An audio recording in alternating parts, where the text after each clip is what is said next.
जब यहाँ पर विधानसभा चुनाव हो रहे थे तो उस समय ये कहा गया कि आपने कहा मैं कांग्रेस छोड़ दूंगा रणजीत सिंह रावत जी के लिए, अगर मान लीजिए टिकट नहीं मिला, टिकट दूसरे को मिल रहा है, जबकि हरीश रावत पूर्व मुख्यमंत्री और पहाड़ पुत्र चुनाव लड़ने की धमकी दे दी और जवाब दे दिया और वो बेचारे भागना पड़ा उन्हें। नहीं, अच्छा अगर वो आपसे बात करते शायद आप, अरे क्यों नहीं होते, हमारे बड़े हैं आज भी, हमारे हम उनकी कद्र करते। वर्ग विशेष के मुसलमान थे, उन्होंने कहा क्या हाजी अकरम जी ने ठेका ले लिया मुसलमानों का, लड़ने तो चुनाव कोई नहीं, हम हरीश रावत जी के साथ रहेंगे। ये तो सर अब रणजीत रावत जी और हरीश रावत जी जब तक अलग है कांग्रेस बिखरी रहेगी, जब तक दोनों वीर मिलेंगे नहीं कांग्रेस का भला नहीं होने वाला है। तो क्या हाजी अकरम जी इन दोनों वरिष्ठ नेताओं को मिलाने के लिए कोई प्रयास करेंगे अपनी ओर से? जो पूरे रामनगर में लोगों के दिलों में है, आप कह रहे हो वो तुच्छ, आपको तो कांग्रेस को एक करने के लिए मजबूती से आगे आना चाहिए।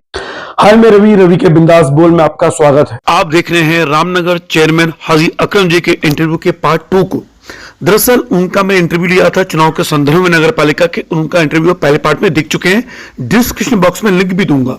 अब मैंने उनसे सवाल पूछे थे रामनगर विधानसभा चुनाव 2022 में जब हरीश रावत यहां चुनाव लड़ना चाहते थे तब मुखालफत की थी खुलकर हाजी अकरम जी ने और रणजीत सिंह रावत जी का खुलकर साथ दिया था।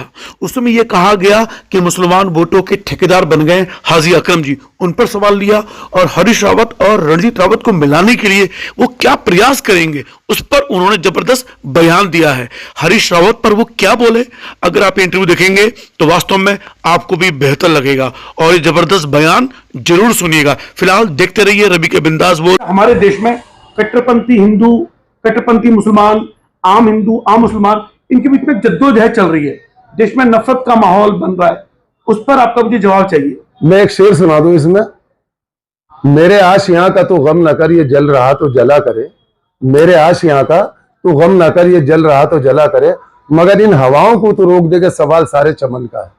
हिंदुस्तान का सवाल है, इसमें ये चीजें नहीं होनी चाहिए, भाईचारे से होना चाहिए। आज भी मेरा काम आपसे पड़ेगा, आपका मुझसे पड़ेगा, प्यार मोहब्बत से रहते हैं। रामनगर की मिसाल देख लो, मंदिर मस्जिद गुरुद्वारा एक साथ है।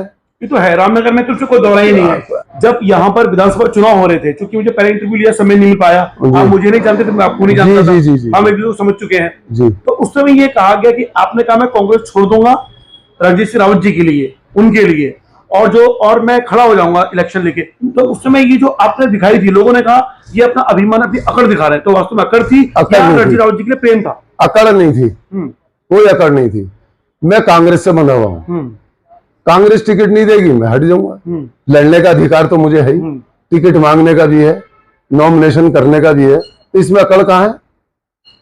ये तो एक नॉर्मल सी बात है। हर जो कांग्रेसी उसे अपनी पार्टी से, या जो बीजेपी का है या बहुजन का है या समाजवादी का है, उन्हें अपनी पार्टी से हर वर्कर को टिकट मांगने का अधिकार है। अगर मान लीजिए टिकट नहीं मिला, टिकट दूसरे को मिल रहा है, जबकि हरीश रावत पूर्व मुख्यमंत्री और पहाड़ पुत्र जमीनी नेता जब वो चुनाव लड़ने यहाँ आ चुके थे, तो आपने उनके पक्ष में नहीं दिया और उनके पक्ष में जाके अपने चुनाव लड़ने की धमकी दे दी और जवाब दे दिया और वो बेचारे भागना पड़ा उन्हें। नहीं, गलत, सुन लीजिए मेरी बात। रामनगर में कम से कम 100 चक्कर लगे हुए, उन्होंने तो आज तक हमें बुलाया नहीं, ना हमसे मशवरा करा कि मैं यहां से लड़ना चाह रहा हूं, कभी नहीं बुलाया। बुलाया तो उनसे पूछ लेना, क्या कभी अकरम को तुमने, एक चेयरमैन था जो आपका अपना था, उसे कभी रामनगर में तुम इतनी बार आया, कहीं लीची खाई, कहीं, लोग तो यहाँ के तो पले बड़े हैं, लोग जानते हैं, तो हमें तो आज तक उन्होंने पूछा ही नहीं। अच्छा अगर वो आपसे बात करते शायद आप, अरे क्यों नहीं होते, हमारे बड़े हैं आज भी, हमारे, हम उनकी कद्र करते हैं, उनकी इज्जत करते हैं, उनकी मोहब्बत हमारे दिल के अंदर है, तो उन्होंने कभी हमें बुलाया नहीं, हमें पूछा नहीं। अच्छा उसमें कई लोगों ने ये कहा, जो कांग्रेस, जो हरीश रावत जी के चहेते वर्ग विशेष के मुसलमान थे, उन्होंने कहा क्या हाजी अकरम जी ने ठेका ले लिया मुसलमानों का, लड़ने तो चुनाव कोई नहीं, हम हरीश रावत जी के साथ रहेंगे। ये तो रहना चाहिए उन्हें, मैंने कोई ठेका थोड़ी लिया, कोई मेरा दबाव नहीं है, मेरे अखलाक से, मेरे व्यवहार से लोग मिलते हैं। ये कोई जरूरी है कि साहब मैं जहां कह दूंगा वहीं सब चले, ऐसा कुछ नहीं होता। आदमी दूसरे के जज्बात देखता है, उसका किरदार देखता है, उसका नेचर, उसका क्या जमीर है, ये देखता है, तब वोट मिलता है।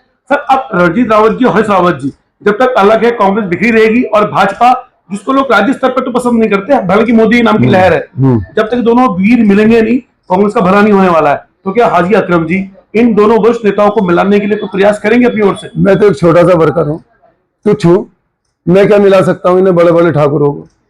ये तो इन्हें चाहिए ना कि हमें, अगर भाई पहले खेत तो बचा लो, उसके बाद बंटवारा कर लो। खेत बचता नहीं, खेत पहले ही लूट जाता। ये बंटवारा, हम तो कह रहे हैं खेत बचाओ बंटवारा सर, करो। जो पूरे रामनगर में लोगों के दिलों में है, आप कह रहे हो वो तुच्छ। आपको तो कांग्रेस को एक करने के लिए मजबूती से आगे आना चाहिए आपको।